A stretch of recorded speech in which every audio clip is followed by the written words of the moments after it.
And welcome to Jagran podcast का बहुत ही special show जिसका नाम है जागरण हाईटेक, जहां पर हर हफ्ते हम आपके लिए लेकर आते हैं टेक्नोलॉजी से जुड़ी सभी लेटेस्ट अपडेट्स। आज इस हफ्ते टेक्नोलॉजी में क्या कुछ हुआ खास, चलिए आपको बताते हैं और बुलेटिन की शुरुआत कर लेते हैं हेडलाइंस के साथ। आईफोन 16 लॉन्च होने के बाद कितना सस्ता होगा आईफोन 15, बम्पर डिस्काउंट का होगा मौका। कितना सस्ता होगा आपको बताएंगे। एक गराज से शुरू हुई थी ऑनलाइन सर्च इंजन गूगल की शुरुआत, स्पेलिंग मिस्टेक से पड़ गया था गूगल नाम। मेटा एआई से व्हाट्सएप पर चैट करना होगा आसान, जल्द वॉइस मोड के साथ अपनी आवाज में कर सकेंगे बात। वीवो और मोटोरोला यूजर्स को आ रही है ग्रीन लाइन प्रॉब्लम, परेशान यूजर्स कर रहे हैं शिकायत। वहीं पिक ऑफ द डे में बात करेंगे कि वॉशरूम या फिर चेंजिंग रूम में अगर हिडन कैमरा छुपा हुआ है तो आप उसे कैसे खोज सकते हैं। चलिए अब इन खबरों को डिटेल में जान लीजिए। टेक कंपनी एप्पल हर साल अपने कस्टमर्स के लिए एक नया आईफोन लॉन्च करती है। साल 2024 में एप्पल यूजर्स को आईफोन 16 सीरीज का इंतजार है। इस बार कंपनी नए आईफोन को 9 सितंबर को ला रही है। हर बार की तरह नए आईफोन के साथ पुराने आईफोन की कीमत भी घट जाएगी। ऐसे में ये आईफोन की खरीदारी का ही सही समय होगा। अगर आप भी आईफोन खरीदने के बारे में सोच रहे हैं तो नए की जगह आईफोन 15 पर पैसा लगा सकते हैं। बीते साल की बात करें तो आईफोन 15 लॉन्च के बाद आईफोन 14 के दाम भी घट गए थे। कंपनी ने आईफोन 14 की कीमत में करीब 10,000 रुपए की कटौती कर दी थी। नए आईफोन लॉन्च होने के बाद आईफोन 14 सस्ता हो गया था। कंपनी ने आईफोन 14 को 79,900 रुपीस की शुरुआती कीमत पर लॉन्च किया था और आईफोन 15 सीरीज के लॉन्च के बाद आईफोन 14 की कीमत घटकर 69,900 रुपीस हो गई थी।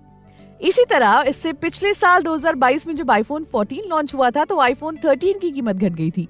आईफोन 13 की कीमत की बात करें तो आईफोन की कीमत 10,000 रुपए कम हो गई थी। आईफोन 13 के 128GB वेरिएंट की कीमत घटकर 69,900 रुपीस पर आ गई थी। तो अगर आप भी नया फोन लेने का प्लान कर रहे हैं तो you can definitely opt for iPhone 15। बढ़ते हैं अगली खबर की तरफ। 4 सितंबर 2024 इस दिन गूगल के 26 साल पूरे हो गए हैं। ठीक 26 साल पहले 1998 में गूगल की नींव एक गराज में पड़ी थी। जी हाँ, आज गूगल सर्च इंजन दुनिया भर में सबसे ज्यादा इस्तेमाल किया जाने वाला सर्च इंजन बन चुका है। गूगल सर्च मार्केट पर करीब 92% हिस्सेदारी रखता है। गूगल इंक की स्थापना लैरी पेज और सर्गेई ब्रिन ने 4 सितंबर 1998 को की थी। इसमें सन माइक्रोसिस्टम के सह संस्थापक एंडी बेचटोरशिम ने $1 लाख का निवेश किया था। लैरी पेज का जन्म जो हुआ था वो 26 मार्च 1973 को ईस्ट लैंसिंग में हुआ था, मिशिगन, अमेरिका में। वो एक अमेरिकी कंप्यूटर वैज्ञानिक और उद्यमी भी थे। लैरी और सर्गेई ब्रिन की पहचान ऑनलाइन सर्च इंजन को बनाने वालों के रूप में होती है। सर्गेई ब्रिन का जन्म 21 अगस्त 1973 को मॉस्को, रूस में हुआ था। सर्गेई ब्रिन अमेरिकी व्यवसायी और कंप्यूटर वैज्ञानिक थे। तो कैसे हुई थी गूगल की शुरुआत, वो भी जानते हैं। ये बात है 1995 की, जब स्टैनफोर्ड यूनिवर्सिटी के 2 PhD स्टूडेंट्स लैरी पेज और सर्गेई ब्रिन ने एक सर्च इंजन प्रोजेक्ट पर काम करना शुरू किया। इस प्रोजेक्ट का नाम बैकरिब था। 1997 में इस प्रोजेक्ट का नाम बदलकर गूगल कर दिया गया, जो गणितीय शब्द गूगल पर आधारित है। 1998 में पेज और ब्रिन ने कैलिफोर्निया के मैनलो पार्क में एक गराज में ऑफिशियल तौर पर गूगल की स्थापना की थी। और देखिए, एक स्पेलिंग मिस्टेक की वजह से गूगल की जगह वो गूगल हो गया और आज पूरी दुनिया में वो गूगल नाम से फेमस है ना कमाल की बात। चलिए इसी के साथ बढ़ते हैं अगली खबर की तरफ। व्हाट्सएप का इस्तेमाल करते हैं तो ये लेटेस्ट अपडेट आपके काम का हो सकता है। व्हाट्सएप अपने यूजर्स के लिए मेटा एआई चैटबॉट को लेकर एक नए वॉइस मोड फीचर पर काम कर रहा है। ये फीचर एंड्रॉइड यूजर्स के लिए पेश किया जा रहा है। दरअसल व्हाट्सएप के हर अपडेट को लेकर जानकारी देने वाली वेबसाइट WA बीटा इन्फो की ओर से इस नए फीचर के बारे में बताया गया है।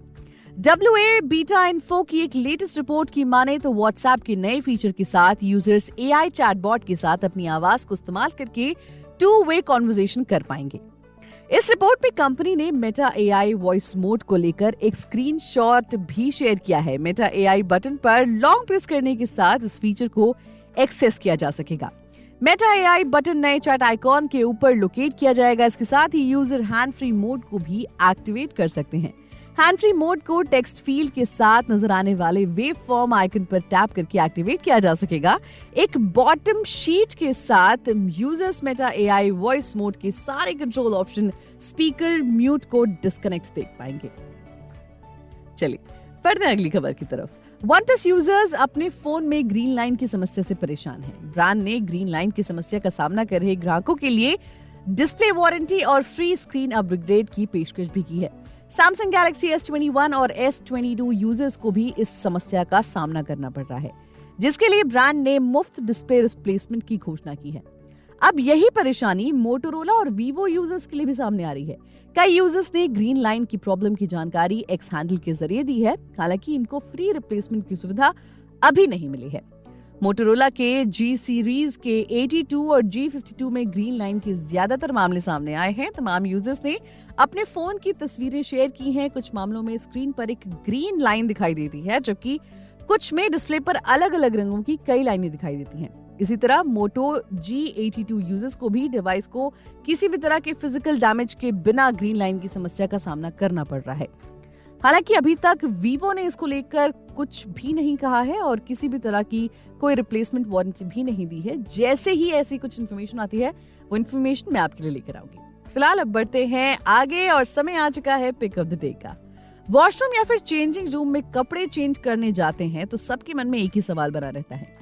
सवाल ये कि कहीं कोई हिडन कैमरा फोटो या वीडियोग्राफी के लिए तो नहीं इस्तेमाल हो रहा है। मन में आए इस डर को दूर किया जाना बहुत जरूरी है। हिडन कैमरा क्या है, कैसे काम करता है, सब आपको बताते हैं। सबसे पहले ये जानिए कि हिडन कैमरा होता क्या है।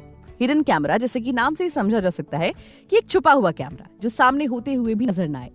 इस कैमरे का इस्तेमाल लोगों पर नजर रखने या फिर छिपकर फोटो या फिर वीडियो कैप्चर करने के लिए किया जाता है। इस तरह के कैमरे में इंफ्रारेड ब्लास्टर्स लगे होते हैं। ये कैमरे अंधेरे में भी रिकॉर्डिंग कर सकते हैं। हिडन कैमरा को ऐसी जगह अक्सर छुपाया जाता है जहां किसी को अंदाजा भी नहीं होता। इस तरह के कैमरा को डस्टबिन तक में लगाया जा सकता है। इनका आकार छोटा होता है, इसीलिए नजर में नहीं आते। इन्हें ब्लूटूथ या फिर वाईफाई की मदद से ऑपरेट किया जाता है।